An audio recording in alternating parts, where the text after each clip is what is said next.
Finalise करने गए हो और पेट्रोल पंप का मालिक आपके सामने खड़ा है, बहुत बड़े पेट्रोल पंप पे आप खड़े हो, आप इमेजिन करो, और वो कह रहा है कि मैं 17 पेट्रोल पंप का मालिक हूं और 17 पेट्रोल पंप आज से और अभी से आपके नाम कर रहा हूं, आपको बस इस पेपर पे साइन कर देना है, और बिल्कुल पेपर ऑथेंटिक है, जेन्युइन है, कहीं कोई किंतु परंतु वाली परिस्थितियां नहीं। और वो आदमी कह रहा है कि मैं आपको 2 करोड़ रुपए भी दे रहा हूं। उसने एक वीआईपी में 2 करोड़ रुपए भी आपके हाथ में दे दिए। आपने लेफ्ट हैंड में, आप आंखें बंद करके इमेजिन करिए मैं क्या बता रहा हूं, 2 करोड़ रुपए। आप में से बहुत सारे लोगों ने पूरे जीवन में अभी तक 2 करोड़ रुपए नहीं कमाए हैं, लेकिन आप इमेजिन करिए किसी ने अपने 17 पेट्रोल पंप आपके नाम लिख दिए हैं और 2 करोड़ रुपए आपके बाएं हाथ में दे दिए। 2 करोड़, याद रखिए। और ऑल ऑफ सडन आपको पता चलता है कि पेट्रोल भर रहा था एक आदमी बाइक पे, और ऑल ऑफ सडन वहां आग लग जाती है, और वो आग आपके पैर पे, पैर से आपके पैंट, पैंट से आपके शर्ट पे, एक हाथ पे आग लग गया। उस कंडीशन में आपकी मेंटालिटी क्या होगी जरा सोचिए। एक हाथ में 2 करोड़ रुपया है आपके, मैं आपसे पूछ रहा हूं, हेलो, एक हाथ में 2 करोड़ रुपया है और सारे वो डॉक्यूमेंट्स हैं, और अचानक से ऑल ऑफ सडन वहां आग लग जाता है और आपका दाहिना पैर आग के आगोश में आ जाता है, और धीरे धीरे वो आग दाहिने पैर से आपके दाहिने हाथ तक पहुंच जाता है और पूरा शर्ट में आग लग जाता है। उस कंडीशन में आप क्या करेंगे? सबसे इंपॉर्टेंट प्रायोरिटी क्या होगी आपकी, प्राथमिकता क्या होगी? आग बुझाने की प्राथमिकता होगी, ये सबको पता है। मेरी बात समझ में आ रही है? सब आग बुझाने की कोशिश करेंगे क्योंकि वहां जिंदगी की बात है। डेफिनेटली ये ज्ञान है। कुछ चीजें जीवन में कभी किसी से सीखने की जरूरत नहीं पड़ती। जीवन में किसी का वजन बहुत ज्यादा बड़ा है, उसको पता है कि मुझे अगर 15 किलो 20 किलो घटाना है, उसको पता है कि अर्ली मॉर्निंग उसको भागना पड़ेगा, उसको डाइट कंट्रोल करना पड़ेगा, मेहनत करना पड़ेगा, ऐसे भोजन का प्रयोग करना पड़ेगा जो भोजन ज्यादा उसको फैटी ना बनाए, उसको ऐसे भोजन का प्रयोग करना पड़ेगा जो संतुलित हो, लिमिटेड हो। उसको सब पता है, ये ज्ञान है। अब आते हैं थोड़ा सा वैराग्य में। कहां पे आएंगे? वैराग्य में। अब आपने डिसीजन ले लिया कि मैं ये नहीं करूंगा। हेलो, जैसे सुबह में उठ के मेहनत करना किसी को अच्छा नहीं लगता। ध्यान से समझिए, मैं बहुत गहरी बात बता रहा हूं। सुबह में उठ के मेहनत करना किसी को अच्छा नहीं लगता। लगता है? हकीकत बताइए, नहीं लगता है। दिल से पूछिए ना, कौन बेवड़ा है जिसको सुबह में उठ के मेहनत करना अच्छा लगता है? सुबह 3 बजे उठ के ध्यान करना अच्छा किसको लगता है? किसी को नहीं लगता। दर्द उसे भी होता है जो ये करता है। खुद को चंद आदतों के गिरफ्त से बाहर निकाल कर तड़पाना किसको अच्छा लगता है? किसी को अच्छा नहीं लगता। सुबह सुबह उठ के 2 घंटे पढ़ाई करना, सीखना, खुद को अपग्रेड करना किसी को अच्छा नहीं लगता। रियलिटी है। एक कामयाब इंसान और नाकामयाब इंसान के बीच का सबसे बड़ा डेफिनेशन है मेरे दोस्त, इस बात को आपको समझना पड़ेगा। आज रेनेटस में जितने लोग सक्सेसफुल हैं, आज इस दुनिया में जितने लोग सक्सेसफुल हैं, उन्होंने कुछ ऐसी हैबिट्स डेवलप की हैं जो उनको करना बिल्कुल अच्छा नहीं लगता। इस ठंड के मौसम में सुबह 10 बजे तक सोना किसको पसंद नहीं है? सब चाहते हैं कि बड़े बड़े 5 स्टार होटल में जाएं और एकदम जबरदस्त तरीके से आनंद ही आनंद लेते रहे। किसको पसंद नहीं? सबको पसंद। वर्ल्ड के डिफरेंट डिफरेंट डेस्टिनेशंस तक पहुंचे और पूरा एंजॉय करें। किसको पसंद नहीं? सबको पसंद है। लेकिन इन आदतों से परे हटके खुद को तैयार करना, कुछ दर्द सहने के लिए, ये बहुत टफ है। सबको पता है कि अगर मैं करना स्टार्ट करूंगा तो मैं डेवलप कर लूंगा। किसको नहीं पता है कि अगर मैंने अपना घर छोड़ के 5-10 डेस्टिनेशंस को कवर किया और वहां डेली जाकर मैंने प्रोडक्ट और प्लान के बारे में बात किया, लोगों के अंदर एनर्जी भरा, तो मेरी टीम बन जाएगी। किसको नहीं पता? ये सबको पता है, लेकिन करते नहीं है लोग।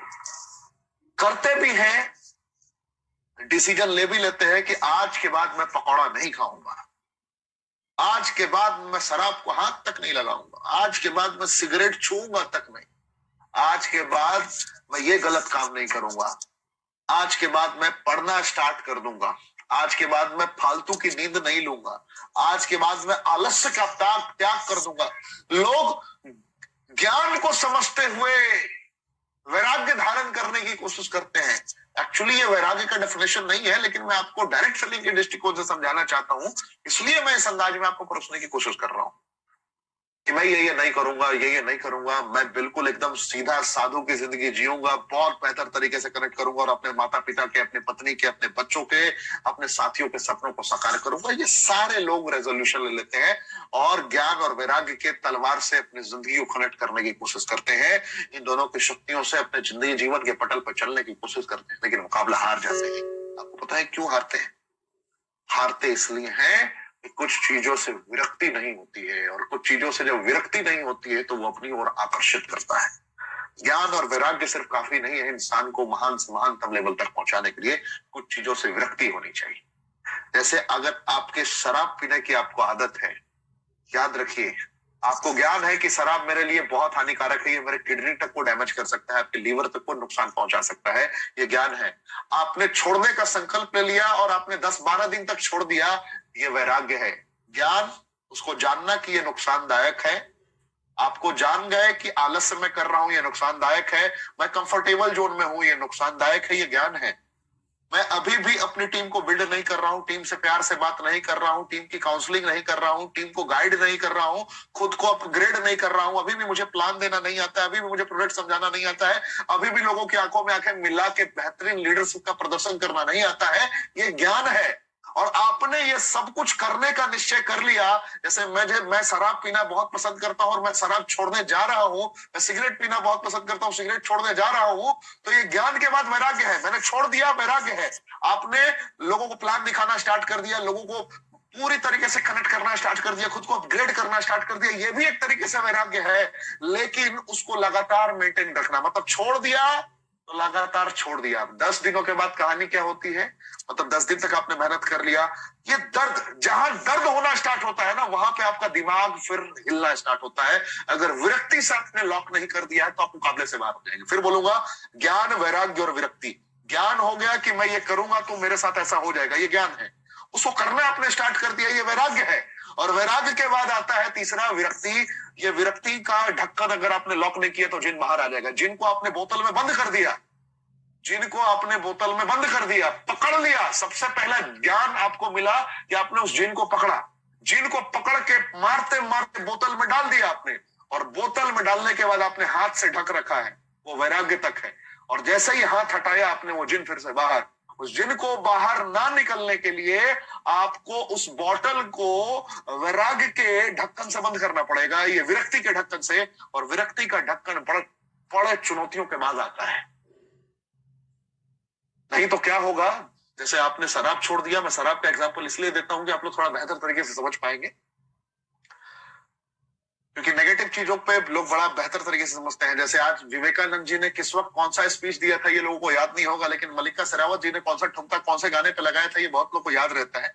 तो थोड़ा नेगेटिव पॉइंट को मैं इंडिकेट करके आपको एहसास कराना चाहता हूँ कुछ पॉइंट। तो जब आप शराब छोड़ने जाते हैं तो 10 दिनों के बाद जब आपके आसपास कोई शराब पीता हुआ नजर आता है, ध्यान से समझिए, मैं बहुत गहरी और बहुत बड़ी बात बता रहा हूं।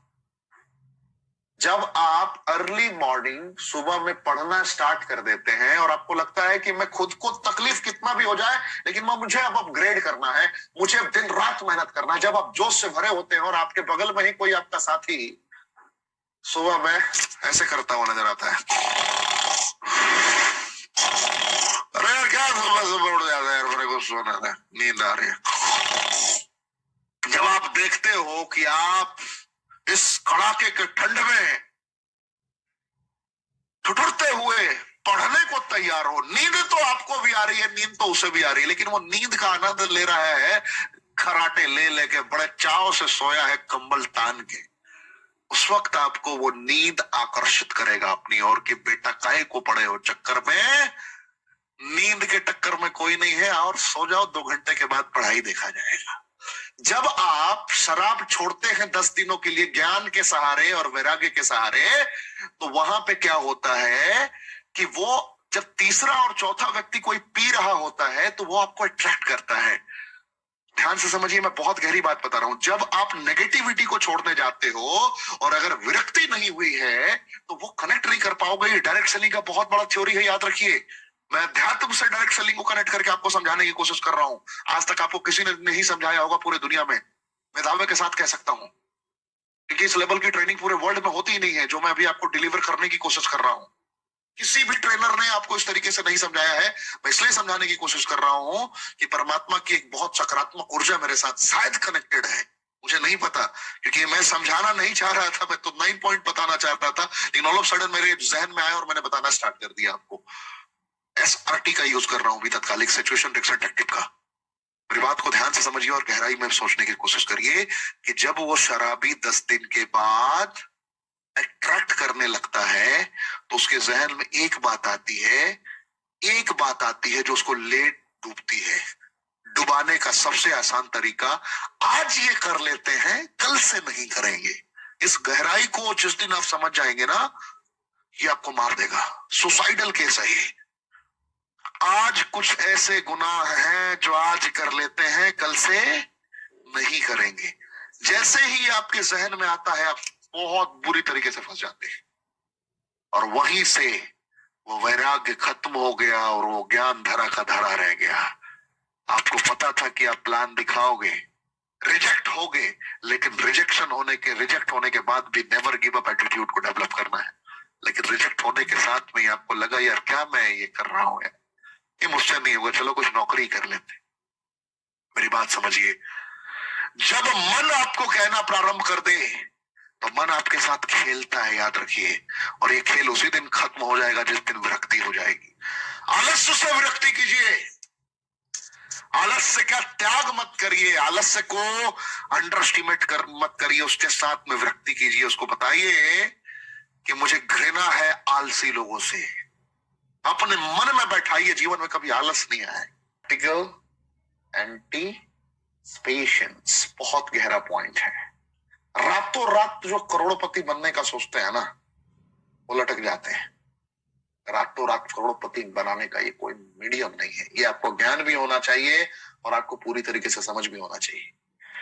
मैंने आपको एहसास कराया और समझाने की कोशिश की।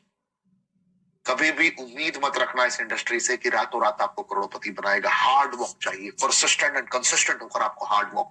ये मेरा 6 मिनट पावर पैक 6 मिनट होगा और 6 मिनट में आपके समक्ष कुछ मैं बेहतरीन प्रस्तुत करने की कोशिश करता हूं।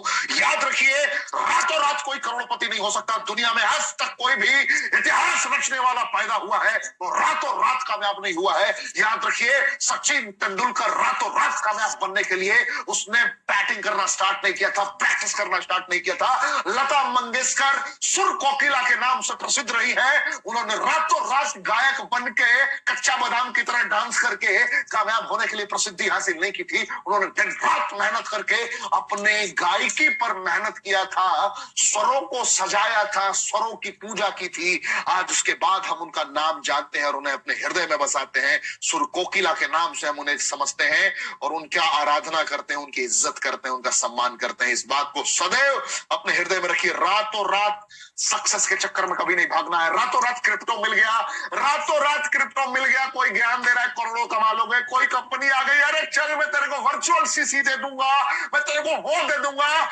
इसमें क्या पड़ा है। अरे रहा जहां जहां जहां जहां लालच आया है। याद रखिए, ब्रह्मांड में पूरी दुनिया में आज तक जितने भी लोग ठगे गए हैं उसकी नींव, उसका जड़ ही है लालच।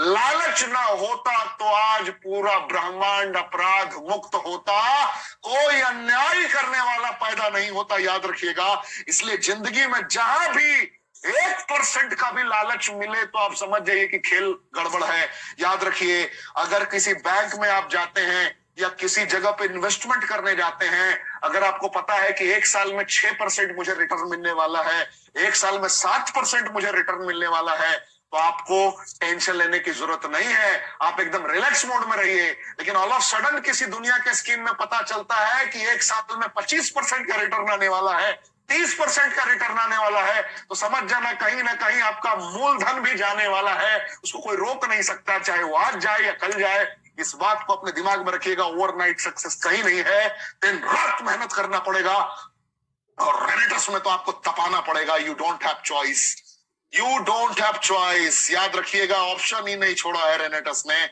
बागड़ बिल्लों के लिए तो जगह ही नहीं है। याद रखिएगा, पैसा पैसा पैसा पैसा सिर्फ नहीं करना है, दिन रात भागते रहिए, ईमानदारी से मेहनत करिए।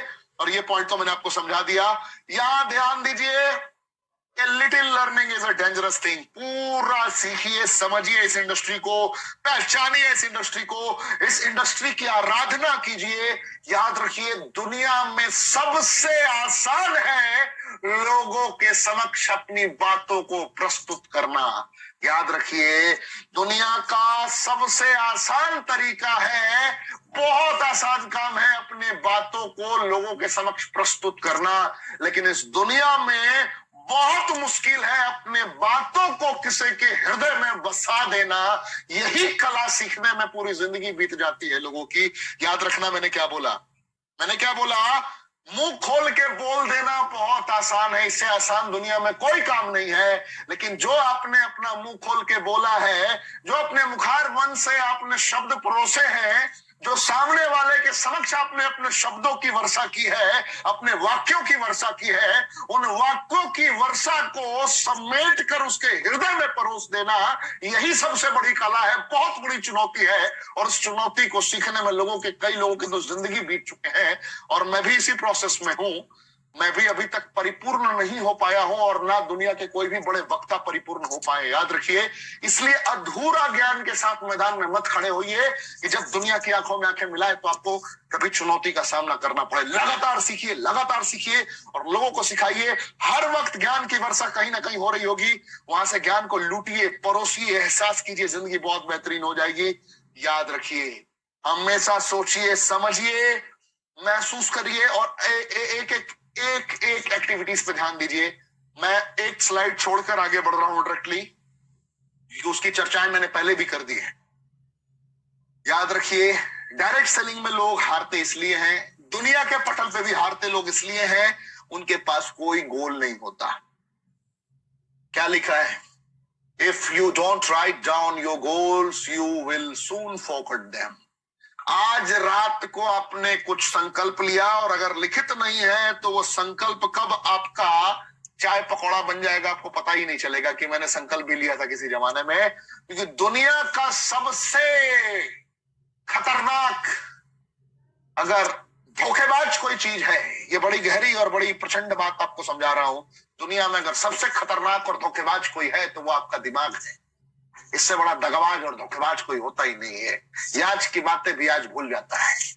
याद रखिएगा, कभी इस पे एतबार ना करना, कभी इस पे एतबार ना करना मेरे दोस्त।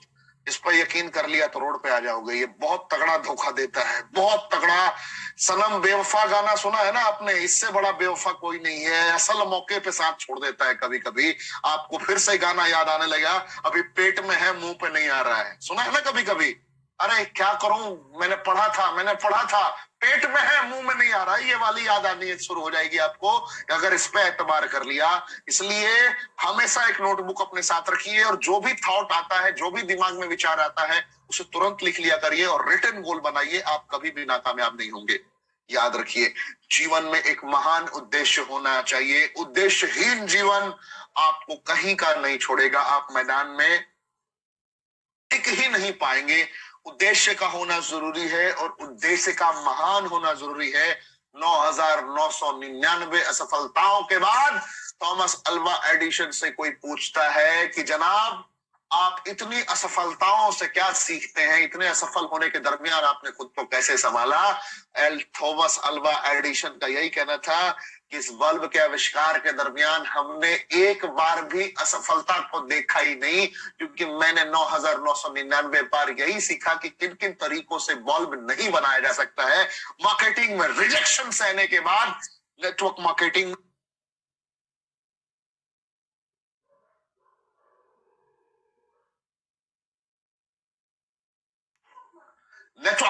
में असफलताओं को सहने के बाद, रिजेक्शन को सहने के बाद, जब आप तरीकों को सीखते हैं कि मैंने ऐसा क्या बोला था जो मुझे नहीं बोलना था, मैंने ऐसा क्या किया जो मुझे नहीं करना था, और हर रिजेक्शन से अगर आप कुछ सीख के आगे बढ़ेंगे तो कोई माई का लाल ब्रह्मांड में नहीं है जो आपका मुकाबला कर सके। याद रखिएगा, लोग रिलेशन बिल्ड नहीं करते हैं, लोग बेचने जाते हैं। बेचने जाओगे तो मैदान में नहीं टिक पाओगे। पहले कनेक्ट करना सीखो, दिल से दिल का मिलन कराओ, फिर व्यापार से व्यापार का मिलन कब हो जाएगा आपको पता ही नहीं चलेगा। कनेक्ट नहीं करोगे, सेल करना स्टार्ट करोगे तो गेम खत्म। सारा खेल कनेक्शन का है, सेलिंग का नहीं है। कोऑर्डिनेट करके चलना पड़ेगा, एक दूसरे का साथ देना पड़ेगा। Coordination is very important. अगर नहीं है मुकाबले से बाहर हो जाओगे आप। सदैव रिस्पॉन्स देना पड़ेगा। 12 बजे आ जाए, 1 बजे आ जाए मैसेज, अगर आप जगे हुए हो तो आपको रिस्पॉन्स देना है। इग्नोर नहीं कर सकते किसी को। किसी टीम से पेमेंट आ रहा है, किसी टीम से नहीं आ रहा है, हो सकता है कोई ग्रुप आपका पावर ग्रुप हो जाए, आपको रिस्पॉन्स देना पड़ेगा। ऊर्जा का सदैव बरकरार रहना बहुत जरूरी है। ऊर्जा सदैव बरकरार नहीं रहेगा तो आप ऐसे भी मुकाबले से बाहर हो जाएंगे। ऊर्जा मेंटेन रहना चाहिए। हर सुबह आपको एक सकारात्मक ऊर्जा के साथ परफॉर्म करना पड़ेगा और पूरी टीम को धारना पड़ेगा। जिंदगी में कुछ भी हो जाए, नकारात्मकता नहीं आनी चाहिए, और जिस दिन नकारात्मकता आ गई आप मुकाबले से बाहर हो जाएंगे। याद रखिए, जश्न मनाइए, जश्न मनाइए, समझिए, सीखिए, लेकिन कहां कहां कमी रह गई उस पर निरंतर सुधार करिए। जिंदगी सपनों से भी हसीन हो जाएगी।